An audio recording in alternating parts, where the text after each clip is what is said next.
Hello guys, good evening, good evening. Ayun, today Sunday magte-training tayo guys. So, sana prepare kayo, mag-ready kayo na pakinggan yung presentation, yung training ngayon. Kasi guys, alam ko kasi katulad ng sinabi ni Coach Renan, lahat tayo iba-iba ginagawa. Meron teacher dito sa loob, meron dito negosyante, meron dito iba-iba yung ano natin ginagawa araw-araw. Pero sabi nga kung gusto mong umasenso kailangan kaya mong makibagay. Kumbaga, ah, sa ganitong klaseng business marami pong umasenso. Meron pong teacher na umasenso rito, meron pong pulis na umasenso dito, merong seaman na umasenso dito.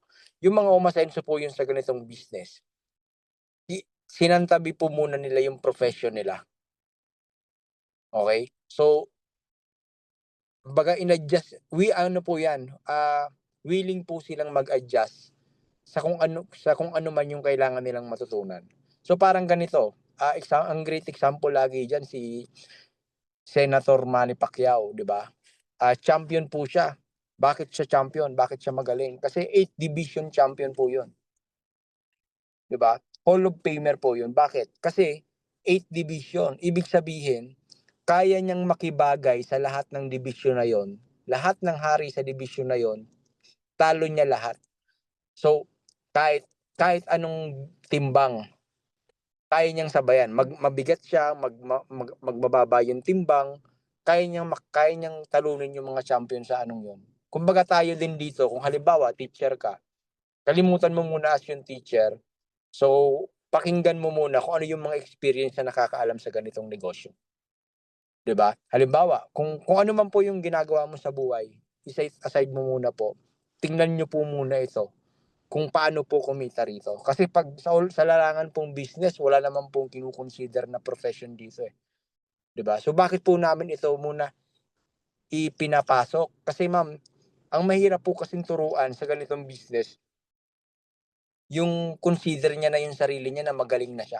Tapos yung nagtuturo bata, 'di naman graduate, bakit ako makikinig? Pero tatandaan mo na marami ka pa ring matututunan sa ibang bagay, lalo na kung may ginagawa ka ngayon na yung nagsasalita mas nakakaalam po sa iyo. So sa akin, this time kalimutan niyo po muna lahat ng alam niyo, okey? Proceed po tayo sa presentation. So, ang first topic po natin is yung 4 pillars to success. So, ang 4 pillars to success, isa po ito sa nung time po na nag-network kami, isa po ito sa bitbit namin. Lalo na po 'pag nagsisimula ka, dapat po kabisado mo ito. At least talagang naka-inject po ito sa blood mo, sabi nga nila, eh. Yung matututunan mo po rito hindi mo lang ito magagamit sa network. Kahit sa labas, kahit sa kung may negosyo ka man, kahit sa profession mo magagamit mo po ito, okey? 4 pillars to success, yung number 1 po, bago mo po gagawin ang isang bagay importante na may plano ka, okey? So, sa lahat ng ginagawa dapat may plano. Hindi po puwedeng hindi po puwedeng walang plano kasi sabi nga 'di ba, if you fail to plan, you plan to failed. Okey, so gano'n kaimportante ang plano. Lagi ko nga sinasabi sa presentation, wala pong kotse na ginawa direkta.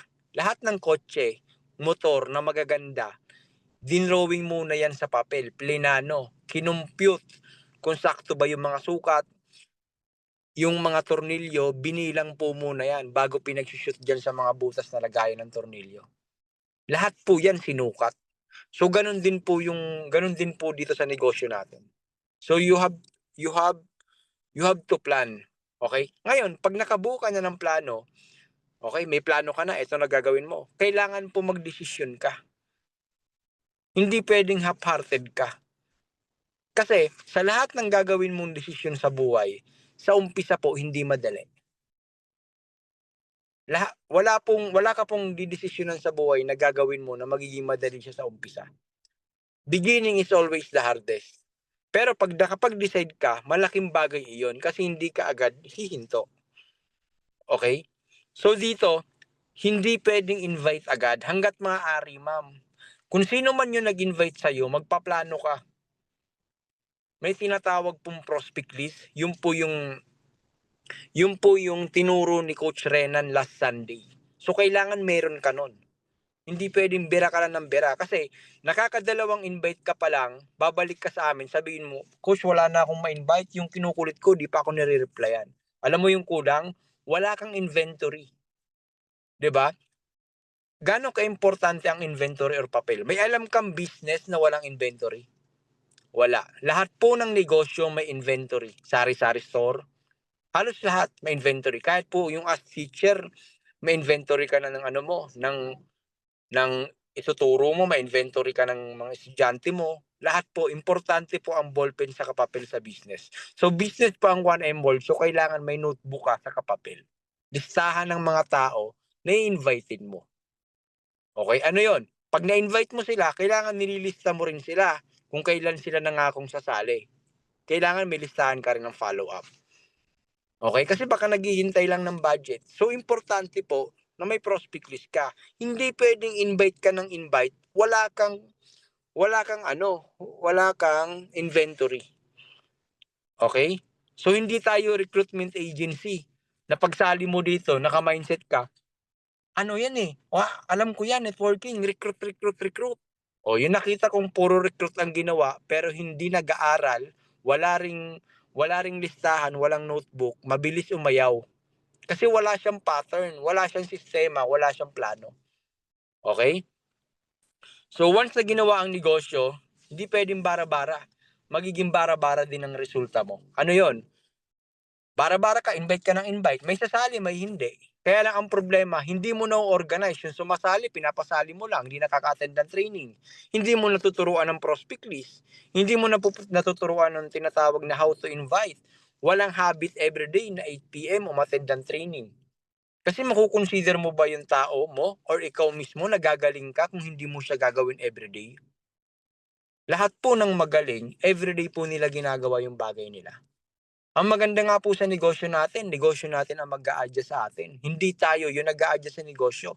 Kasi pwede mo siyang gawin every time na bakante ka lang. Kami, willing kami mag one-on-one meeting sa inyo kung kailan ka bakante. Hindi namin hihilingin na iwan mo yung trabaho mo tapos makinig ka sa amin. Hindi. Willing kami mag-adjust. Okay? So, hindi pwedeng maging bara-bara. Kailangan systematic. Okay? So may target ka. Parang ako, ang sinasabi ko lagi, kailangan sa first week mo, at least makapagpasali kang 2. Okay? Kailangan, bago matapos yung 30 days, at least 5 na dapat kayo, 5. 5 na kayong member mo. Kasama ka. Pag second month, kailangan mga 10, 12 na kayo. Pag third month, kailangan at least mga 20 na kayo. Pagdating mo ng first year to 5th year, 300 na kayo. So kailangan may targeting ka. Na nag-umpisa lang kayo sa first week, 3 lang kayo. First month, 5 lang kayo. Hanggat sa dumami ng dumami. Slow is fast. Mabagal siya sa umpisa, pero sure ball. Lahat ng left and right mo, marunong. Kasi kung ang bira mo, pasali, tapos di mo naman natuturuan yung mga tao, may bagong sasali, pero yung lumang sumali, mag-quit kasi hindi mo natuturuan. So kailangan, lahat ng bagong sali, natuturuan mo na negosyo. Okay? Hindi bara-bara.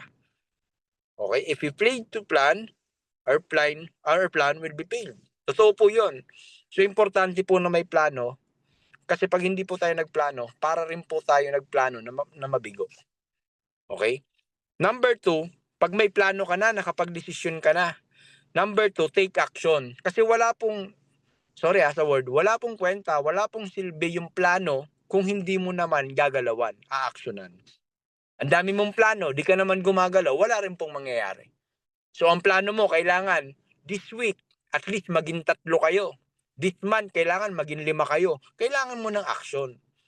Kuha ka ng papel, sulat ka ng prospect list. 'Di ba? Kasi kung sa prospect list pa lang, wala ka na, imposible na yung magkaroon ka ng 5 tao sa loob ng isang buwan. 'di ba? So, kailangan mo ng listahan, kailangan mo ng inventory. Okay, yung result nakadepende sa action mo. 'Pag yung action mo mataas, mataas din yung makukuha mong result. 'Pag yung action mo mababa, mababa yung makukuha mong result. Okay? Never take the action without the plan. Huwag pong gagawing bara-bara ang business. Step 1, dapat may prospect list. Okay? Then, nag-take action ka. Ang plano natin ganito. Gawa ka prospect list, target tayo ng 2, ang magpipresent, ako, si Coach Renan, si Ma'am Joy, kung sino pa man na leader ang pwede mag-present. Okay? Ngayon, pag nagpipresent na kami, may napapasali tayo. Pag maganda yung result, kung tama ang result, huwag baguhin. Ulit-ulitin natin yung ginawa natin. Ngayon, kung walang result, nag-i-invite ka naman, pero hindi sumasali yung tao, ang susunod po dyan, adjust. Baka kasi habang naglalatag si Ma'am Joy or si Coach Renan, ikaw, nagle-left ka sa video call, sa Zoom meeting. Baka habang naglalatag offline yung coach mo, ikaw naman, busy ka kaka-cellphone. 'Di ba? Baka naman after maglatag ng coach mo, ikaw di mo siya tinutulungan i-close yung invite mo. So, i-analyze nyo. Ano ba yung mali? Bakit hindi sumasali yung pinapakausap ko? 'Di ba? Baka hindi mo pina-follow up. Baka pagkapasok mo sa GC, hinayaan mo na lang. So, i-check mo, ano ba yung kulang sa akin? 'Di ba? So, pag nakita mo yung kulang sa iyo, pag alam mo na kung saan ka nagkulang, adjust ka. Then, go back to number 1. Magplano ka ulit. Yung di mo ginawa, gawin mo ngayon, gawa ka ulit ng plano, then take action ka ulit. These 4 pillars should be injected to our blood. So, kailangan po, paulit-ulit mo siyang gagawin hanggat nag-fail ka, adjust ka ulit, analyze result. 'Di ba? Tapos, pag sablay na naman, pag mali na naman, nag-fail ka na naman, ano ka ulit, gawa ka ulit ng plano, baguhin mo yung unang plano. 'Di ba? Tapos, take action ka ulit. Tapos, after take action, analyze result. Kung maganda na yung result, ulit-ulitin mo na. Kung hindi pa rin maganda result, adjust ulit. Gawa ka ulit panibagong plano. Okay? Applicable po ito, hindi lang po sa ganitong klaseng business kahit sa labas. Okay? Yun. Yun po yung 4 pillars. Attitude. Importante po sa business natin yung attitude. Importante po na kailangan positive ka mag-isip. Okay? So, bakit po kaya yung attitude, kung mache-check mo, yung letter A, pang-ilan sa alphabet? Number 1. Yung letter T, pang 20 yan. A, B, C, D, E, F, G, basta pang 20 yan. Yung letter I, pang 9. Yung letter U, pang 21. Yung D, pang 4. Yung E, pang 5. Pag inad nyo po lahat yan, exact po yan 100%. So, importante po yung attitude sa ganitong business. Okay? Dapat po, mayroon ka pong tinatawag na GLLA. Ano po yon? Good learning and listening attitude. Willing ka dapat makinig kasi lalo na kung first time nyo po sa ganitong business o kahit nga po second time, dapat po willing ka laging makinig. Iwasan nyo po yung word na acne or ano yon. Alam ko na yan eh. Alam ko na yan. Ngayon, imaginein mo, kung tinuturuan mo yung isang tao, lagi niyang sagot sa'yo, alam ko na yan. Gaganaan ka pa bang magturo? Hindi na. Kasi bakit? Alam niya na eh. Sabi nga ni Coach Renan, punong-puno na kasi yung baso ng taong yun. So kahit anong ibuhos mo dyan, aapaw at aapaw na lang. Di na siya matututo. So if you want to relearn, kailangan empty ka muna. Wala kang alam para matututo ka. Huwag yung pasok sa isang tenga, labas sa kabilang tenga. Hindi ka matututo. So, kailangan mong tanggapin kung may nagtuturo sa'yo. Ang swerte mo nga kung may nagtuturo sa'yo. Okay? Then, you have to know your edge for you to learn in order for you to earn. So, connected po siya lahat. Okay?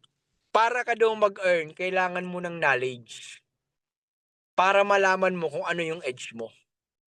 Kasi maraming tao, hindi nila makita kung ano yung edge nila, hindi nila alam kung ano yung saan sila magaling, etc. Kasi kulang pa sa knowledge. Okay, so kailangan mong makita, kailangan mong malaman kung saan yung edge mo. Okay, so i-build mo yung sarili mo para magkaroon ka ng edge sa iba.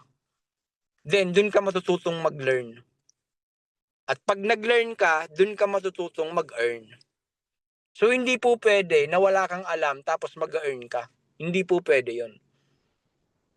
Lagi pong dadaan po muna sa kailangan mo mag-acquire ng knowledge before you earn.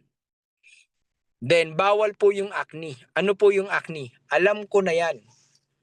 Okay? Ito po, isa po ito sa pinaka-rule namin. Bawal magsabi ng, alam ko na yan eh. Ang negosyo po natin, paulit-ulit lang, sa totoo lang, lalo na business preview.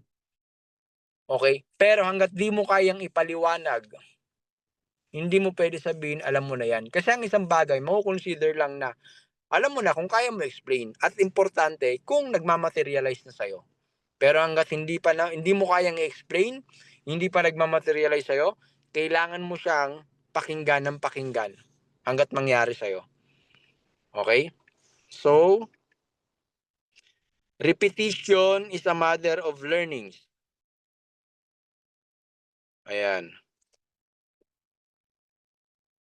Always coordinate. Yan. Repetition is a mother of learnings. Always coordinate, cooperate, communicate to your mentors. Importante po ito. So, ang relationship po, imagine a relationship without communication, cooperation, coordination. Sa tingin nyo, may relationship pa kaya kayo? Imaginein mo, asawa mo, wala kayong communication, wala kayong coordination, wala kayong cooperation. Mag-asawa pa kaya kayo nun? Hindi na. 'Di ba? So, ito po, ang negosyong ito, building business, building a relationship. So, kung magnenegosyo tayo, mas maganda, may regular communication tayo, cooperation, coordination. Lalo na sa mentor mo. Para talagang ma-build yung network na gusto mo. Okay? Yan. Then, road to success. Ito na po. So, ito, pag naintindihan nyo po ito, sigurado ako, kikita ka talaga ng malaki sa ganitong klaseng business. Pag ito in-explain na sa'yo ng mentor mo, napakaswerte mo na. Kasi nung time na in-explain sa akin to ng mentor ko, dun ko naintindihan kung bakit mahirap ang pagyaman, bakit laging may test. So, may proseso po kasi yung pag-asenso. Ang pinakauna po niyan, ikaw. Pag nag-join ka sa business, di ba nakita mo sa account mo, sa genealogy, this is you. Nung nag-decide ka, ikaw yan. Tama? Ngayon, kailangan mong magdesisyon. Kailangan mo muna magdesisyon 100% na gagawin mo yung business. Okay? Then, once na nakapag-desisyon ka, kailangan mong ayusin yung attitude. Kailangan willing kang mag-learn. Kasi, di ba, mahirap kasing ayusin yung attitude or matuto, mag-attend ng training kung hindi ka nakapag-decide. Halimbawa, sumali ka dito, naglalaro ka lang. Ibig sabihin, hindi ka 100%. Pag hindi ka 100%, mahirapan kang matuto. Kasi hindi ka attend ng training. 'Di ba? Ngayon, pag 100% ka, tapos inayos mo yung attitude mo, hindi ka acne, nakikinig ka, dun ka palang magsisimulang matuto. Okay? Attend ka ng training. Then number 2, pag umattend ka ng training, magagather mo na yung knowledge. Matututo ka na mag-present ng business and then you will invite people. Mahirap kasi mag-invite ng tao nang wala kang kaalam-alam sa negosyo. 'Di ba? So imaginein mo, balikan ko ulit yung you. Kung hindi ka nakapag-desisyon ng 100%, mahihirapan ka mag-aral. Kasi di ka naman seryoso. So wala kang matututunan. Pag wala kang natututunan, hindi ka matututo mag-present ng business. Hindi ka rin mag-i-invite. Kasi nga, wala kang alam sa business. Okay? Ngayon, eto yan. Pag natuto kang okay na, nag-decide ka na 100%, right attitude ka na, nagle-learn ka na, may knowledge ka na. Ang susunod niyan, pag natuto ka, pwede ka nang mag-teach. Saka ka magtuturo. Pag natuto ka magturo, dun na yung tinatawag na leadership. Saka ka lang pwede ma-consider na leader. Kasi bakit? Pag sinabing leader, you have to lead by example. Ibig sabihin, pag sinabing leader, number one, kailangan may follower ka. Kaya lang, paano ka magkakaroon ng follower kung hindi ka nag-i-invite? You have to lead by example. Ano yung lead example mo? Di mo nga kabisado yung negosyo, hindi ka rin marunong mag-present. Tama? Kung gusto mong gayahin ka ng mga tao mo, kailangan may kagaya-gaya sa'yo. Dapat, ano ba ang gusto mo? Gusto mo yung mga tao mo matuto mag-present. Kailangan ikaw muna matuto ka mag-present. Okay? Ngayon, once na leader ka na, may follower ka na, ang susunod po dyan, maduduplicate ka. Yung mga tao mo sa ilalim na tinuturuan mo na, ang mangyayari po, magiging leader na rin sila. Mag-lead by example. Lahat ng natutunan nila sa'yo, ituturo na rin nila sa mga tao nila. Dumadami na yung leader sa ilalim mo. Doon na papasok yung big network. Kasi yung big network, hindi po siya mako-consider na big kung walang mga leader sa ilalim. So doon papasok yung big network. Pag may big network ka nang susunod po dyan, doon papasok yung big income. So may proseso. Pag nakuha mo na yung big income, doon mo na papasok yung dreams. Yung bahay, kotse, lahat ng material na gusto mo, makukuha mo na siya kasi meron ka ng pambili. Kasi yung dreams po, binibili po siya, kailangan ng pera. Okay, ngayon po, halos lahat po ng mga yan, kailangan nyo po siyang bilhin. Okay? Reverse natin, tingnan natin. Yung dreams, kailangan ng big income, tama? Patras tayo. Yung big income, hindi siya mangyayari kung wala kang big network. Tama po, di ba? Ayan. Ayan. Kung wala kang big network. Hindi ka magkakaroon ng big network kung walang naduduplicate sa ilalim mo. Kaya lang, paano ka maduduplicate? Walang gustong sumunod sa'yo kasi wala kang alam. Di ba? Kasi bakit nila nalaman na wala kang alam? Kasi wala kang tinuturo sa kanila. Bakit wala kang tinuturo sa kanila? Kasi hindi mo alam paano i-present yung business. Hindi mo nga alam paano mag-invite ng tama. Wala kang knowledge. Bakit wala kang knowledge? Kasi hindi ka umattend ng training. Bakit hindi ka umattend ng training? Acne ka kasi. Yung attitude mo kasi bad. Feeling mo alam mo na lahat. Feeling mo magaling ka. Kaya hindi ka nakikinig. Hindi ka umattend ng training. Ngayon, pag hindi ka kumita, sinong isihin? You. 100% responsibility mo sarili mo. Pag kumita ka, kasalanan mo. Pag di ka kumita, kasalanan mo rin. Kasi kahit yung tulong ng mga tao sa paligid mo is 100%, kung ikaw mismo hindi ka magsasubmit, hindi ka pa rin naasenso. Wala pong umasenso nang dahil lang sa kanya mag-isa. I give you example, Manny Pacquiao, yumaman, mag-isa lang ba? Hindi. Meron po yung Freddie Roach, meron yan promoter, etc. Lahat po nang nag-succeed sa buhay, meron po silang mga kasama. Wala pong umasenso nang walang kasama. 'Di ba? So kailangan mong makisama. Okay? Ayan. So, yan, big income.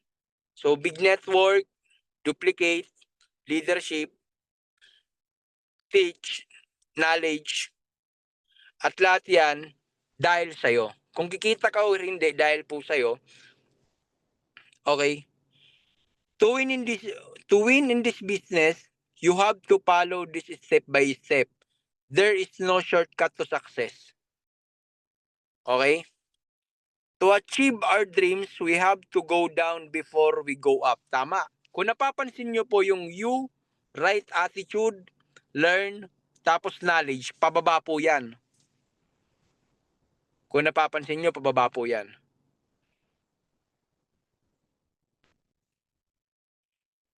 Tapos, yan. Pagdating po dun sa teach hanggang dreams, pataas naman. Bakit? Pag nagkaroon ka na kasi ng knowledge, magti-teach ka na, dyan ka na mag-uumpisang kumita. Simula po ng desisyon ka na sumali, ang mangyayari po sa'yo, puro muna po to sakripisyo. Itong right attitude, attend training, puro sakripisyo yan. 'Di ba? Pwede ka nang matulog, attend ka ng training. Kakalabanin mo yung sarili mo. Tinatamad ka, pero dahil right attitude, attend ka ng training. 'Di ba? Aralin mo paano mag-invite. Pero pag naka-attend ka ng training, inaral mo paano mag-invite, dun ka na paunti-unti natututo sa business. Dun ka na paunti-unti kikita. Dadami na yung mga tao mo sa ilalim.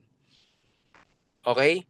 So, it means bakit siya kung titingnan mo, letter V, it means victory. Okay? Ito po siya. Focus in this point, first to 100 days. Okay? Ito ma'am, first to 100 days, expect nyo po na may mga sacrifices of time and effort. May mga rejection, and then marami pong discouragement. First 100 days. Bakit? Andyan po yung mga objection ng mga invite mo, hindi mo alam ang sagot.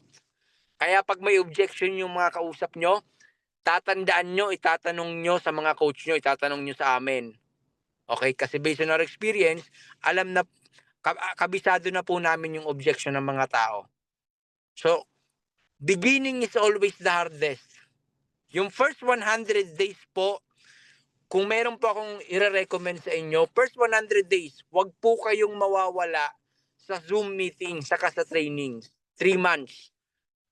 After 100 days, matututo ka mag-present, matututo ka magturo, mabibuild yung leadership mo, dun po papasok yung malaking network at malaking income. Okay? So expect this on your first 100 days, ma'am. Okay? Then, this is a discouragement business. Almusal po ninyo dito, discouragement. Kahit naman po kami. 'Di ba? Pero ganun po kasi yung pagnenegosyo, gusto mo umasenso, hindi po lahat smooth.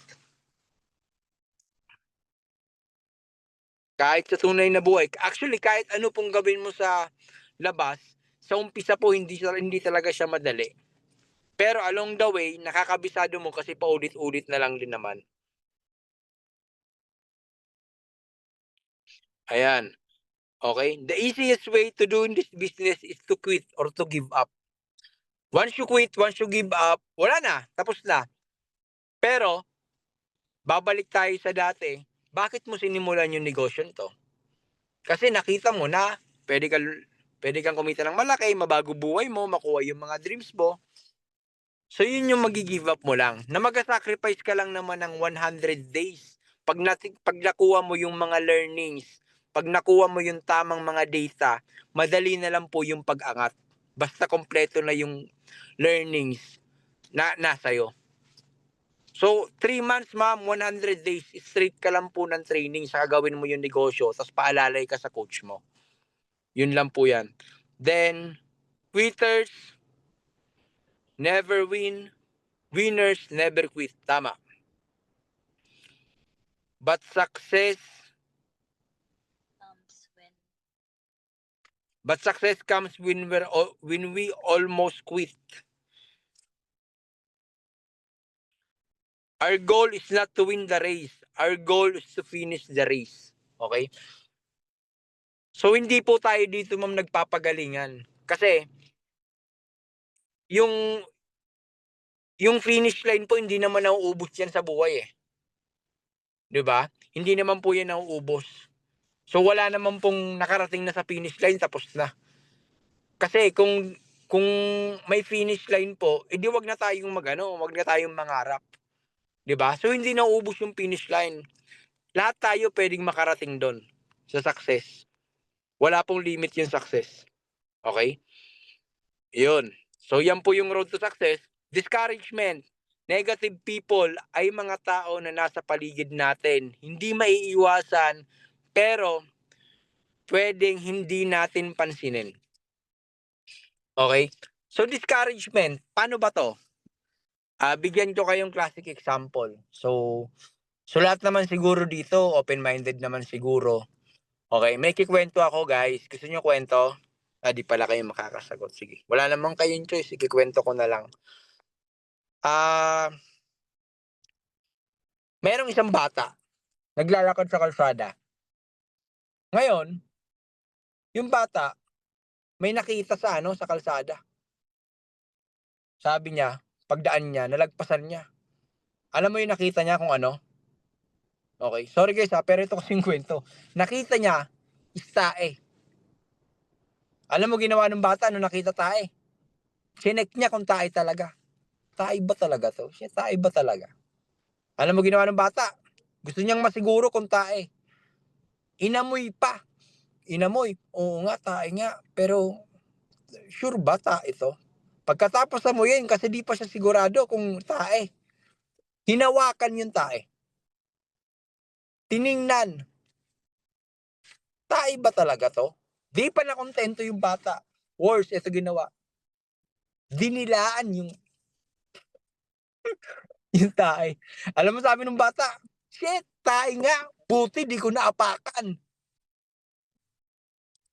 Yun. Yung yung mga naka-relate, pwede po kayong mag-message ng hahaha or pwede po kayong tumawa.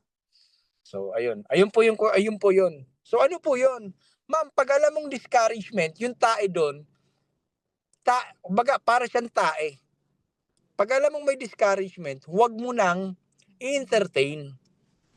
Kasi, kumbaga ano na siya malalason ka lang. Kumbaga, dream stealer kasi yan eh. So, iwasan mo na lang. Pag, yun yung discouragement. Yung mga discouragement, may mga reason yan. Minsan, concern lang sila kasi baka sila dati nag-fail. So, sinasabi nila sa'yo, mag-fail ka rin dyan. Kaya lang ma'am, kung mapapansin mo, may mga nag-succeed sa ganitong business eh. Ibig sabihin, hindi naman lahat ng ginagawang negosyong ito nag-fail. May mga nagsasucceed. Kaya lang, paano mo malalaman kung mag-fail ka rin kung hindi mo pagbibigyan ng chance yung sarili mo? Perkit ba failure sila sa ganitong business, failure ka na rin? 'Di ba? So hindi naman pwedeng ganun. Then ayaw kanilang masaktan, hindi nila nakita kung ano ang nakita mo. Okay? Kaya iintindihin mo na lang din sila. Okay? Naghihintay lang sila ng resulta mo. Eto, maraming ganito. Kung kailan ka kumita, saka lang daw sila sasali. Ngayon, pag kumita ka na, sasabihin naman nila sa'yo, nauna ka na kasi. So, anong dapat mong gawin? Hataw ka lang. Hataw ka lang. Okay? Ngayon, our goal is not to win the race. Our goal is to finish the race. Huwag kang magmamadali. Yes. Huwag kang magmadali na, alam mo yon na gusto mo yumaman agad. Hindi. Ang pinakauna po na dapat mong makuha is yung experience. Yung first 100 days, yung learnings, kailangan mo pong makuha agad yung learnings. Kaya attendan mo ng training. Kasi pag nakuha mo na yung mga learnings, madali na lang po yung tinatawag na pagtuturo sa kapag duplicate hanggat sa dumami yung tao mo, hanggat sa magkaroon ka ng big income. Okay, so ang pinaka-importante yung kailangan mong makuha, yung experience saka yung learnings. God timing is always perfect. Respect the process. Okay, may proseso po. Okay, may proseso.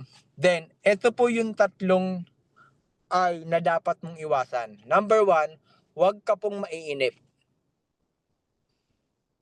Okay? Number 2, huwag ka pong maiinis. At number 3, huwag kang maiinggit sa iba. Okay? May tamang panahon din po para sa'yo. Sabi nga, tuloy-tuloy lang. Follow 6 months plan. Okay? Ito yung 6 months plan. Kasama naman ito sa brochure. So, ito yung pwede mong maging plano sa unang 6 na buwan mo. Hindi mo man makuha yan, 700,000, at least 6 months mahit mo yung 70,000, di na masama. Okay? So yan, follow 6 months plan. Always allow yourself to be first timer.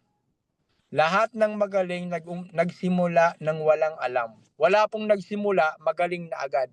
Lahat po ng nagsimula, wala po talagang alam sa ganito sa lahat ng larangan. Okay, wag po kayong magtaka bakit ganito, bakit ganyan. Ganun po talaga sa umpisa. Okay? So, ano ba yung mga basic na dapat nating malaman once na mag-uumpisa tayo? Especially po sa online. Medyo i-highlight natin tong online and then syempre sa mga offliner din. Ayan, so dito po kailangan meron kang prospect list lalo na pag nag-uumpisa ka. Okay, so ito po, basic po ito Kailangan meron ka pong prospect list. Paano ba yung prospect list na to? Actually, ito yung mga kakilala mo na nandyan lang sa paligid mo na minsan nahihiya kang i-approach, di ba? Nahihiya kang kausapin, pero kakilala mo. Pero iniisip mo, gusto ko to pag ito na ano ko di ba? Nakasama ko dito, may maraming connection to. Yung mga ganong pag-iisip. So kasama po yun sa mga prospect list mo. Pero hindi mo sila ma-invite. Tama? Hindi mo sila tawag dito, mayaya pa dito sa ginagawa mo kasi may mga bagay pang humahadlang kung bakit. Okay po? So kailangan, pag bago ka po dito, kailangan gumawa ka po ng prospect list. So kailangan meron kang prospect list. Ano ba itong mga prospect list na to? Ililista mo po, listahan po ito ng mga prospect mo, mga kakilala mo na gusto mong isama or mga gusto mong yayain dito sa pag-online business natin. Na once nakapagdiyaya mo, talagang kahit papano alam mo sa sarili mo na kaya nilang gawin. So paano to? Ito po yung top priority natin. Okay? For example, meron ka ng listahan at least 20 na tao muna. 20 na tao muna. Kasi ito po talaga yung pinapalista lagi. 20 na hot prospect na sinasabi. 'Di ba? Meron kasi tayong tinatawag na warm, cold. Yung mga na-frozen kasi hayaan mo na yun. Kasi may frozen pa kami. 'Di ba? Pero hinahayaan na namin yon. Pero mostly warm, cold, and hot prospect. Etong 20 na to, ito po yung tinatawag namin na top 20 hot prospect. So at least meron ka po nito. Ano bang meron dito sa top 20 na hot prospect na to? Ito po siya, tinatawag nila na MAP. So, ito yung top 20 na sa tingin mo kapag inalok mo ng negosyo, may kakayahan naman siyang maglabas ng pera. 'Di ba? Meron siyang authority. So, paano to? So, syempre, pag once na mag-uumpisa dito sa negosyo natin, kailangan talaga maglabas ng pera kasi kailangan nila bumili ng package. Correct? At the same time, hindi lang yon. Once kasi na ang unang in-invite mo is etong map na to na tinatawag, may money, may authority, and professionals, marami silang connections. Ano to mga authority na to? Example na lang, may mga posisyon. Okay, halimbawa si mayor, si vice mayor, si kagawad, si kapitan. Sila yung mga authority na tao na pag inalok mo at pag na-convince natin siya na gawin itong negosyo, siguradong meron siyang hawak na mga tao. Merong nakikinig na mga tao sa kanya kasi authority nga siya na tao. Correct? And then mga professionals, mga principals, mga teachers, doctors, engineers. So sila yung mga top priority mo doon sa top 20 hot prospect na tinatawag namin. So, gumawa ka ng top 20 na listahan ng prospect na pasok dito sa map na to. Na kung sabi ko nga sa tingin mo, meron siyang money, hindi niya problema maglabas ng 600, ng 3,000, ng 5,000, or ng 6,000, 12,000, and even 24,000. So, kapag may kakilala ka na ganun, ilista mo lang. Ilista mo lang muna. Kasama siya doon sa prospect list mo. Okay? And then yung mga tao na may authority, sabi ko nga sa'yo na pinapakinggan siya pag nagsasalita siya. May mga hawak siyang tao. Number one example dito is sa mga government employee, ay mga government officials. Mga authority pong tao yan.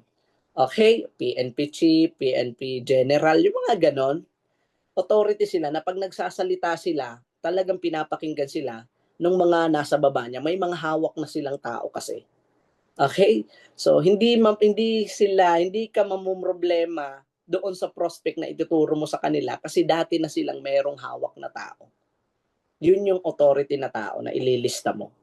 And then yung mga professionals, isipin mo po yun. Ang mga professionals naman kasi, even na, for example, dumating sa, kasi may mga, don't get me wrong po, baka may mga professionals dito. May mga professionals po kasi na minsan nag-short din sa pera. Okay? Pero pag once na professionals ka at licensed ka na professionals ka, madali ka lang kasi makahiram ng pera. So hindi talaga sa kanila problema yung kung tutuusin. Okay? So ito ang ipa-priority mo po sa top 20 na prospect list mo. Okay? Ilista mo yung 20 na yon na sa tingin mo meron siyang pera, authority siya, and professional siya. Sir, paano natin siya iimbitahin? So, relax ka lang po muna kasi meron naman tayo mga process diyan kung paano natin sila iimbitahin. Kung paano natin sila ma-explain doon sa business na inaalok natin. Correct? So, basta ang gawin mo ngayon, ilista mo lang po at least yung top 20 hot prospect na merong money, authority, and professionals. Iyan ang itatap priority natin kasi nasa hot prospect pa lang tayo. Actually, meron tayong mga warm and cold prospect. Pero eto kasi yung priority na talagang pina-priority nga. Na talagang pag naintindihan na lang negosyo, hindi sila magdadalawang isip na gawin yung business natin. Okay, so sana po may listahan kayo ng ganyan, gawa po kayo ng listahan. Ang friends natin sa Facebook, nasa 5,000 po ang maximum bawat isang Facebook. So, bisitahin mo yung friends mo sa Facebook. Tignan mo sa kanila kasi baka more than 20 pa yung kakilala mo doon na merong ganitong sinasabi, map na to. So, since na nag-online tayo, try nyo bisitahin. And then, wag lang po muna, ang target natin is makagawa ka lang muna ng prospect list. Kasi yung mga uplines natin, yung mga mentors natin na mag-guide sa atin, meron silang kanya-kanyang skills kung paano i-approach yun na mai-aalok at maipapasok natin yung business na usapan or itong 1M world sa kanila. Okay? So, proceed tayo. Ayan. Sabi dito, we need quality people. So, pag quality kasi ang tao, di ba? Ang maduduplicate natin dyan is puro quality din. Correct? For example, yung mga map na yun na in-invite natin or nasa prospect list mo, wala pa pala tayo sa inviting, sorry. Nasa prospect list mo. Once kasi na pag yun, ang nasa prospect list mo, I'm sure yung mga kakilala nun, may mga kasi kung ikaw nga, kung tayo nga, may kakilala tayo na top 20 na hot prospect, what more pa sila? Correct? Kung sila nga quality na tinatawag, di ba? Sigurado, meron din silang kakilala. Kasi, for example, professionals, doctor, punta tayo sa doctor, malamang may mga kaklase yun nung nag-aaral yun na ngayon doctor na rin. Engineer, ganun din. Teachers, ganun din. So, kung mapapansin mo, doon pa lang, quality na yung tao na hinahanap natin. Meron na silang map. Correct? Pero bago yan, syempre, kailangan natin maging quality din tayo. So, paano tayo magiging quality? Hindi naman po ako professionals. Hindi naman po ako doktor, hindi naman po ako engineer. Paano ba tayo magiging quality? Kaya nga po tayo mayroong mga trainings na ganito. Unti-unti natin gagay, aayusin kung paano natin magiging gagawing quality, especially yung Facebook account natin. Okay? Gagawin nating quality yung Facebook account natin. Ito, ano na lang to ha. Para maging quality yung Facebook natin, yung profile natin, kasi nag-online yung karamihan sa atin, and ginagawa natin to sa mga oras na vacant natin. Mostly, pag nagtatrabaho, di ba? So, paano ba tayo magiging quality? Tayo as member, sa trainings, kailangan po natin yon aralin. tulad nga po ng sinabi ko, wala naman naging doktor na nag-aral lang ng vocational. Doktor na. So, pinaghirapan nila yon. So, naging quality sila for almost 10 years, inaral nila yon. Same din sa pagiging engineer, pagiging lawyer, di ba? So, maraming professionals na talagang pinaghirapan nila aralin. So, para maging quality yung profession nila. So, ganun din po tayo. Bilang isang professional network marketer or onliner, kailangan natin mag-aral para maging quality din tayo. So regardless po ito ha, kahit anong klaseng position meron tayo. Marami tayong kasama ditong professionals na outside, pero kung gusto mo pa maging professional dito sa ginagawa natin, kailangan din pong aralin po ito. Okay? So, idagdag natin dito yung Facebook. Sa mga members natin na nag-online, unang-una, kailangan ang Facebook profile mo po is quality. Paano magiging quality ito? Unang-una, profile picture mo pa lang. Kailangan kapani-paniwala na po. Okay? Kailangan kapani-paniwala na siya. Yung profile mo. Kasi marami dito gustong magnegosyo online. Ang profile naman na, profile picture naman, pusa. Yung iba, aso. Yung iba, di mo malaman, may bulaklak, may... So, iba-iba yung ginagawa nilang profile picture. Okay? So, paano tayo magiging quality, magiging professional in terms dito sa ginagawa natin, sa pag-online market natin? Kung mismong profile pa lang natin, hindi na maayos. Okay? So, aayusin po natin yung una, kung nag-online ka, kung ang market mo is online, ayusin natin yung profile natin. Magugulat yung mga kakilala mo yan. Maniwala ka sa akin. Kasi for the longest time, na ang profile mo aso, biglang naging tao. Di ba? Kasi yung iba naman yung likod, yung iba naman yung baywang na may tattoo. Yun yung mga profile nila. Sorry po baka meron dito na mga ganon. Pero hindi ko naman sinasabing ikaw. Sobrang dami kasing ako napapansin na ganon. Na may binebenta ng kung ano-ano sa online. Pero yung profile picture nila hindi naman kapani-paniwalang bilhan. So I hope na nagiget nyo po yung gusto kong i-point. So bago tayo magbenta ng negosyo natin, ng inaalok natin, kailangan yung sarili natin maayos. Ang tawag po doon, facing wash. Okay? Mag-face wash po tayo sa Facebook natin. Number 2, di ba, una aralin natin yung profile natin, kailangan maayos. Kung gusto natin mag-market online, sabi ko nga, maraming magugulat na kakilala mo na yung dating profile picture mo na aso, naging tao, naging ikaw. Hindi lang ikaw. Talagang baka hindi nila makilala kasi inayos mo. Marami na pong paraan ngayon para umayos yung picture natin. AI lang po ang katapat nyon. Merong piso, merong libre, merong 2 piso. Isasend mo lang yung picture, gagawin na nilang professional yung datingan. Okay? So, isa po yun sa mga pwede nating gawin. Profile picture, number 1, ayusin natin. Number 2, lilinisin po natin yung Facebook natin. Kung gusto natin mag-market sa online, kailangan maayos yung Facebook natin. Ano yung mga nasa Facebook ba natin? Ano ba yung mga nandyan? Mga nakapost dyan? Mga problema? Mga balita? Di ba? Mga negative? Yung mga chismisan? Di ba? Mas okay pa po na minsan mag-share ka ng katatawanan. Tapos mas maganda pa po yung kaysa naman ang isi-share mo doon, ang ipopost mo is inuman. 'Di ba? Wala pong masama doon don't get me wrong. Pero kung yun ka po dati 'yon. Ngayon nandito ka na sa 1M world and gusto mo maging professional dito sa ginagawa natin, kailangan yung mga magiging post mo doon is magiging professional din. So, hindi naman kailangan na sobrang professional. I mean, ba, nagiinuman kayo, mga nakahubad ng damit, yun yung mga post mo. So, tatanggalin mo na po yun. Nagsishare ka ng mga patayan, mga barilan, mga balita. So, tatanggalin mo na po yun. Okay? And ipopost mo dyan yung mga motivational, yung mga isi-share mo dyan, yung mga bagsakan ng mga magagaling na icon ng speaker, yung mga ganon.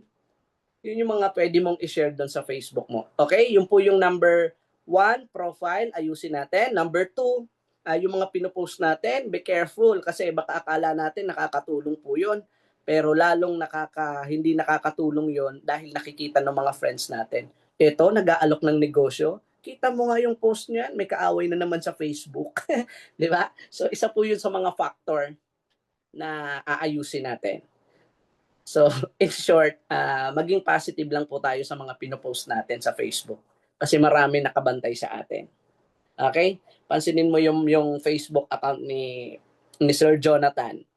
Di ba? Kung isa-surf mo yung Facebook niya, makikita mo doon yung mga post is puro motivational, puro about sa business. Yung tipong maayos siya na post na pag binasa mo, meron kang matututunan na mapapatama ka. Tama eh. Ano? Oo nga no. Yung mga ganon na yung iba kasi ang pinopost kung ano-ano. So wag na po tayo doon. And number 3, kung hindi ka pa po marunong nito, paturo ka sa mga uplines na marunong, iset mo po yung settings ng Facebook mo para hindi mapasok ng mga kung ano-anong post. Kasi pag once na tinag ka ng post sa Facebook mo, so makikita na lahat yun ng friends mo. So dapat hindi makapasok yun. Halimbawa, nag-inuman kayo last day, kasama ka doon, tinag ka, may mga something na ano doon na hindi maganda tignan. So pag hindi nakaayos yung settings ng Facebook mo, mapapasok po yung Facebook mo nung ganun. So sabi ko nga, dating ikaw yon. Pero kung gusto mo maging maayos, maging professional yung datingan ng negosyo mo, aayusin mo po yun. Okay, so yun lang muna doon sa Facebook. Kasi meron naman po tayong training talaga para doon. Okay? Number 1 yung profile po, profile picture. Pangalawa, yung mga pinopost natin. Pangatlo, yung settings. So, sa prospect list, so sana clear naman po yun. Gawa at least tayo ng 20 na prospect list. And then this is next, art of invitation. Medyo mahaba po ito Medyo mahaba po ang invitation na ito kasi maraming klase ng pag-i-invite, especially sa online. May mga script na tamang script na ginagamit para medyo catchy yung i-send mong message sa kanya. So actually meron ding flow dito, tinignan ko kanina. May flow po diyan. Pwede mo pong sundin 'yon, pero pwede mo rin gamitin yung sarili mong art, 'di ba? Kasi madali lang ho talaga mag-invite sa totoo lang. Pansinin mo, nung in-invite ka ng inuman, napunta ka. Nung in-invite ka ng birthday, napunta ka. Nung in-invite ka na magsiswimming, napunta ka.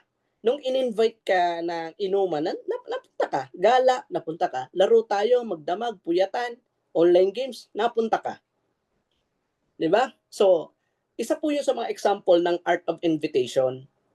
So, maraming klase ng pag-i-invite. So, sabi ko nga, pag na-master mo yung art of invitation, kahit wala kang flow na tinitignan, wala kang script na tinitignan, madali lang ito gawin para sa'yo. Eto ho kasi, applicable po ito mostly sa mga nag-offline.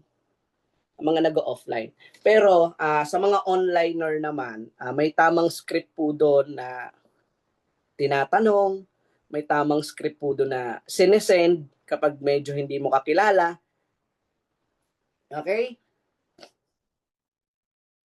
Yan. Sa pag-set kasi ng, halimbawa, meron ka ng prospect list. Okay? Meron ka ng prospect list. So, magse-set na tayo ng appointment. So, eto ho, maraming klase kasi ng pagse-set ng appointment. Pero eto, magbe-basic tayo, set an appointment and keep it short and simple. Halimbawa, sa mga nag-offline, may pupuntahan tayo, sama ka sa akin. Ganun lang. Keep it short and simple. Pag nagtanong, saan yan? Pinaka maiksing lagi naming sinasagot doon, basta eh. Basta, sama ka. Ano nga yan? Basta, sama ka. Ano nga yan? Gusto mo malaman? Oo, sama ka. Ganun lang. Kumbaga, wala kang masyadong paliwanag. Isiset mo siya ng appointment, keep it short and simple lang. Ganun lang yon. Ito sa mga nag-offline po, applicable po ito. One-on-one presentation only. Okay? Sa mga nag-offline na itong nagsiset ng appointment, ito kasi one-on-one, pwede rin to sa Zoom na ngayon. Pero yung sa pag-i-invite po kasi, medyo marami tayong pwedeng sa pag-i-invite kasi. Right now, online ang training natin. Pero, etong training na to, applicable po ito sa mga nag-offline. Okay? Basic babasahin natin na set an appointment, keep it short and simple. Tulad po ng sinabi ko kanina, wala masyadong paliwanag. Basta bigyan mo siya, ito yung tamang ano doon. Ito, always keep them curious. Curiosity, bibigyan mo siya ng curiosity, bakit kailangan niyang sumama at kailangan niyang makinig. Okay, sa pagpe-present naman po, medyo mahaba kasi ito sa pagpe-present naman, may tamang mga position, may mga tamang upo, may mga so inaaral din po 'yun dito. Ay ganon? Ganon ba 'yun? Yes po. Marami pong paraan dito kung paano mag-invite and mag-present.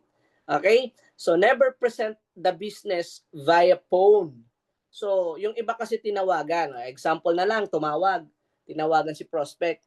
Hello tita, day off mo ngayon? Nasa clinic ka ba? Yung tita niya, doktor. Hello tita, day off mo po ngayon, nasa clinic ka ba? So, syempre, sasagot yun. Hindi eh. So, magandang time na sana yun para i-offer natin sa kanila ng one-on-one presentation at puntahan natin. Kaso nga lang, ito yung ginawa mo. Tita, since na day off ka naman pala at tumawag na ako sa'yo, may i-explain na ako sa'yo dito sa phone. So, wag mo pong gagawin yun. Wag ka pong mag-i-explain ng negosyo sa phone. Okay? Kasi kailangan mo pang tanungin si tita mo kung yes, off nga siya, pero baka busy siya ngayong araw or may nakaset ng appointment sa kanya, kaya siya nag-off, di ba? So marami pang prosesong ganon.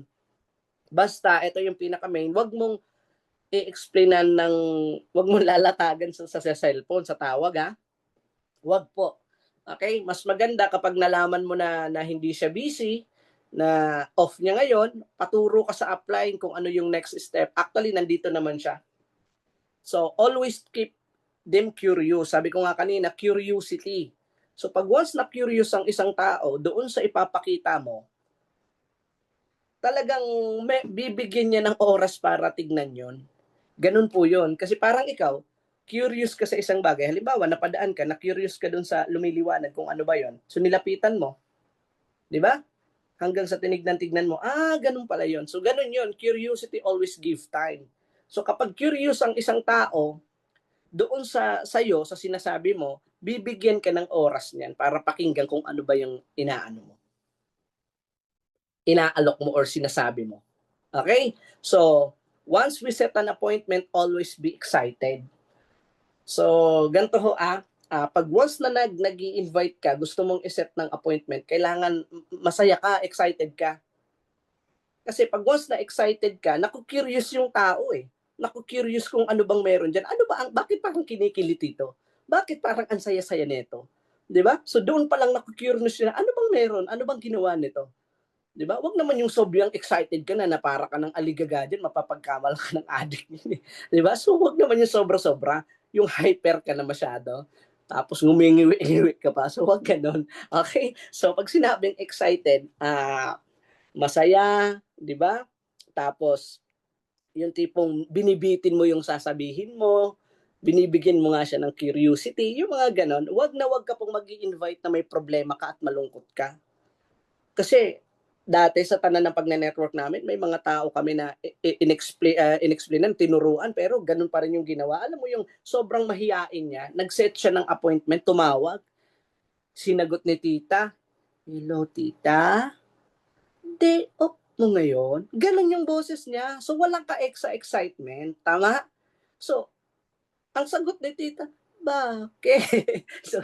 so nakakahawa po kasi yung emotion, nakakahawa yung excitement level. Pag once na excited ka sa isang bagay, maniwala ka sa akin, yung mga tao sa paligid mo, mga tao na inaalok mo, naku-curious sila, bakit ka excited? Nagtataka sila, bakit ka masaya? Okay, so once ka nag-set ng appointment, maging excited ka. Bakit kailangan mo maging excited? Kasi ang ino-offer mo magandang opportunity na pwedeng mabago ang buhay nila. Pwedeng mabago yung financial status nila. Pwedeng makatulong sa kanila. Ito no yung pagkakataon na magiging instrumento ka para makatulong sa financial status ng iba. Para maging instrumento ka sa matagal na nilang hinahanap na oportunidad. 'Di ba? Kaya kailangan mong maging excited once na nagse-set ng appointment. Okay? So, sana po may natututunan kayo. Okay, pwede po ito sa pagse-set ng appointment, direct approach. Ito, sabi dito, ito ay para sa mga marurunong na, kabisado na yung negosyo. So kapag hindi mo pa kabisado po yung negosyo, wag mo nang direct approach. Okay? Ito, sabi ko nga po, kapag kabisado mo na yung negosyo, kaya nga kailangan mong aralin yung presentation. Kailangan mong aralin yung pasunod-sunod. Kasi bakit? Baka ginawa mo tong direct approach, pre, may negosyo ako. Ano yan? Ayun lang, antayin natin kasi may 8 p.m. kami na Zoom meeting. Attend ka na lang doon. So wag ganon. Okay? Wag ganon kasi hindi mo na nakuha doon pa lang nanega na kaagad siya sa'yo eh. Excited ka, alok ka ng alok, hindi mo naman pala alam. Direct approach po ang tawag doon. Okay? So, sabi nga dito, para sa mararunong at kabisado lang po ito. Pero kung kabisado mo naman po, talaga i-explain yung business natin, yung presentation natin, pwede mong gawin to. Wala namang pumipigil po sa iyo. Okay? Pero hangga't hindi pa, nandyan lagi ang mga uplines natin, i-guide ka step by step kung paano, kung tama ba ito o kung applicable ba. Okay? Okay, so parang ganito. May inalok ka. Ano yan? For example, pre, meron akong ipapakita sa'yo, gustong i-share sa'yo. Ano yan? Actually, business. Tignan mo lang. Kung hindi mo man magustuhan, it's okay to say no. Pero di mo kasi malalaman kung pwede ito sa'yo kung hindi mo titignan. Ito mga script na po ito ha, na possible mangyari. Ay, ganon. Pwede mo na siyang iset ng time and place kapag offline. Pero kapag online naman, mag-set ka ng time lang yun kasi any place naman tayo eh. Hindi mo kailangan mag-set ng place. So anytime tayo, isi-send mo lang yung link. Okay? So ito lang yung mga sample na pwede mong gawing script doon sa gusto mong imbitahin. Okay? Tignan mo lang. Kung hindi mo man magustuhan ito, it's okay to say no. Pero hindi mo kasi malalaman kung pwede ito sa'yo kung hindi mo titignan. So binibigyan mo ulit siya ng curiosity. Ano kaya to? So set tayo ng meeting. Meron kaming Zoom meeting mamaya, 8:30 p.m. Bigyan mo ng time. Yung mga ganon, bigyan mo ng time kasi sayang. Pwedeng makatulong ito sa'yo or sa mga tao dun sa paligid, sa family mo. Yung mga ganon, bibigyan mo siya ng curiosity. Set mo siya ng time, send mo yung link. And eto yung pinaka critical po doon na marami tayong nasendan ng link pero pagdating ng 8:30 wala sila. So before 8:30 i-follow up mo pa rin sila. Ganun po 'yon. Before 8:30, 8 na, halimbawa 7:59 na, mag-8 na. Friend, 8:30 ha, mag-start na tayo. Actually, open na nga, pwede na tayong pumasok. Yung mga ganon, para alam mo kung makakapasok. Kasi may mga tao na naset na natin ng time pero nakakalimutan nila. So, sobrang busy katulad natin. Okay? So, and besides, kasama po yun sa pagiging professional, natin, marketer. Kailangan may follow-up tayo doon before the presentation. Doon sa sinet nating oras. Okay? Eto, pwede po natin gawin ito. Third party approach. Baka may kakilala ka pero siya talaga yung target mo. Paano to?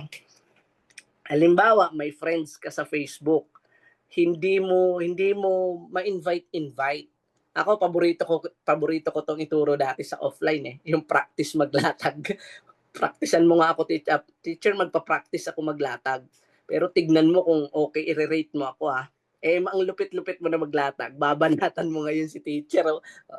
Ano teacher? I-rate mo nga ako, teacher. Hindi na siya nag-rate na-curious na siya nag-pay. So, pwede mo po itong gawin. Third party approach ang tawag dito. Baka may kakilala ka. Chat mo si friends online. Online naman tayo.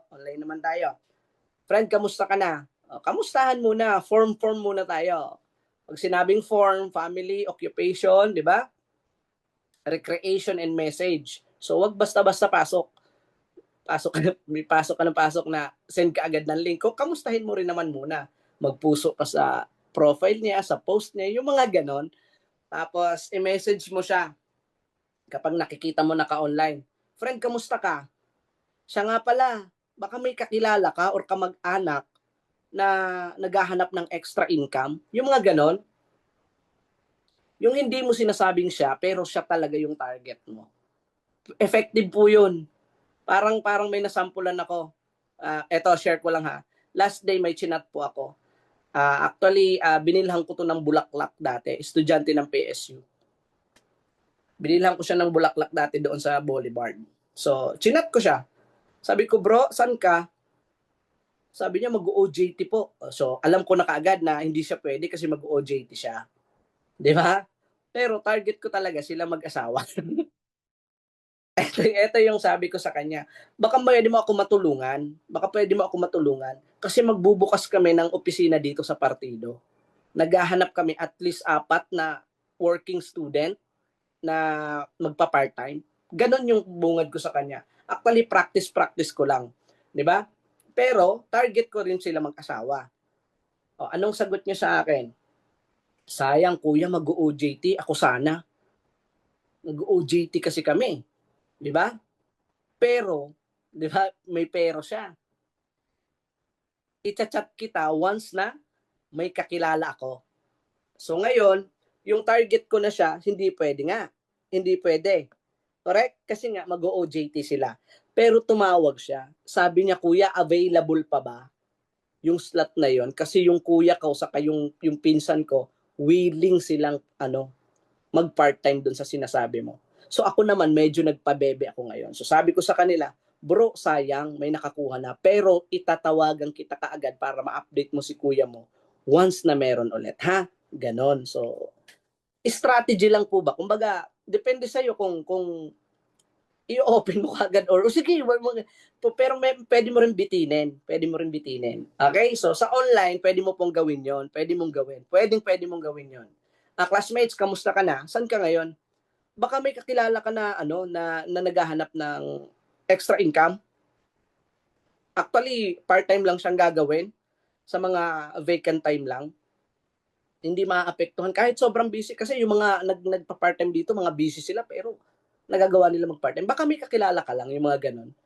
Pero alam mo na siya yung target mo. Sasabihin nun, ako na, pwede ba ako? Yung mga ganun. Kasi ang unang iisipin nun, bakit ko pa iaalok sa iba? Pwede naman ako. Kailangan ko din naman yun. Di ba? Kasi lahat naman ngayon, naghahanap talaga ng side hustle eh.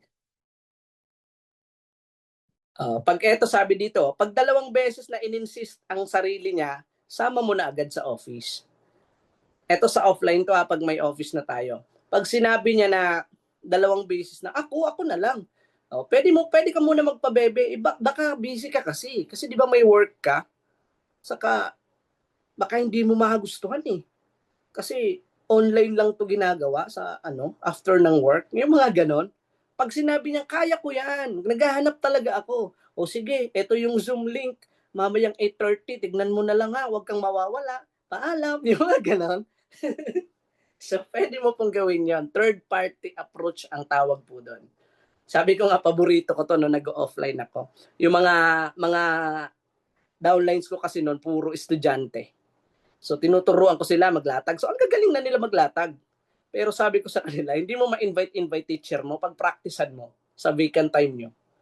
Sabihin mo, teacher, pwede ako makahingi ng favor. Since na ikaw naman yung teacher at may alam sa mga ganito, pwede mo ba akong i-rate kung pwede na ako maging speaker? Yung mga ganong banat. So, siyempre, papayag si teacher kasi sabi mo, siya yung may mas nakakaalam nun. So, pumayag siya ngayon. Ilabas mo na yung ballpen at papel. Itodo mo na yung latag sa reality check. So, magugulat ka na lang, si teacher na yung naging interesado. Di ba? Pero siya naman talaga yung target mo. Dinaan mo lang sa third party approach. So, marami pa pong strategy and skills na pwedeng mong matutunan sa mga ganto ha. Ayan. Client approach. Magkano ba ang investment dyan? Paano ba hindi pa pala na-edit to. Yung pangatlo na to.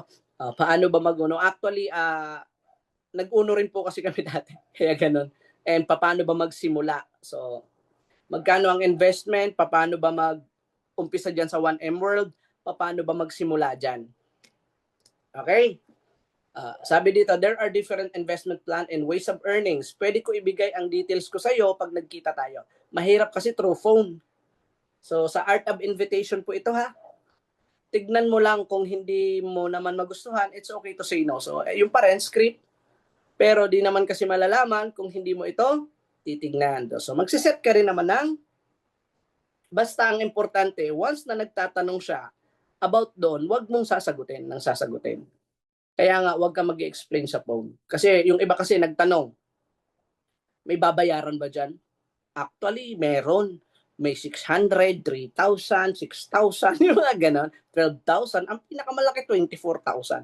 So, pag once nagginanon mo siya kaagad, sinagot mo yung tanong niya, maniwala ka sa akin, ayaw na kaagad nun. Kasi bakit? Ang unang nakita niya, yung ilalabas na pera. Hindi niya pa nakita yung reality check. Bakit kailangan niya magkaroon ng side hustle? Especially, hindi na nakita yung presentation kung paano ba mag-generate ng income. Correct? So, less talk, less mistake, sabi nga nila. Basta ang importante, maset mo yung time niya, yung free time niya. Okay? Kapag offline naman, mag-set ka na lang din ng place kung saan siya pwede napuntahan. Okay? Ito, mga effective na invite to. Sa offline po ito ha. Trust me approach, di ba? Trust me. Sumama ka lang. Di ba? Kain tayo. Yung mga ganon. So, actually, ano na lang to, additional na lang to. Pero sa online, tulad nung sinabi ko kanina, pwede mong gawin yung third party approach. Ang importante, maset mo yung time, mabigay mo yung Zoom link and oras, makuha mo yung commitment niya kahit papano doon sa oras na mag-zoom tayo. At the same time, dapat nandun ka din kasi mamaya, nag-set ka ng Zoom, pinapasok mo siya, tapos ikaw wala. Diba? So, kailangan nandun ka rin, sasamahan mo rin siya. Kasi mahirap yung ganun sa'yo nagtiwala, tapos ipagkakatiwala mo din. So, mahirap po yung ganun. Okay? So, review lang natin to. Actually, ito, ano na lang to. Pwede na siguro tayong mag-end muna dito sa, ng invitation.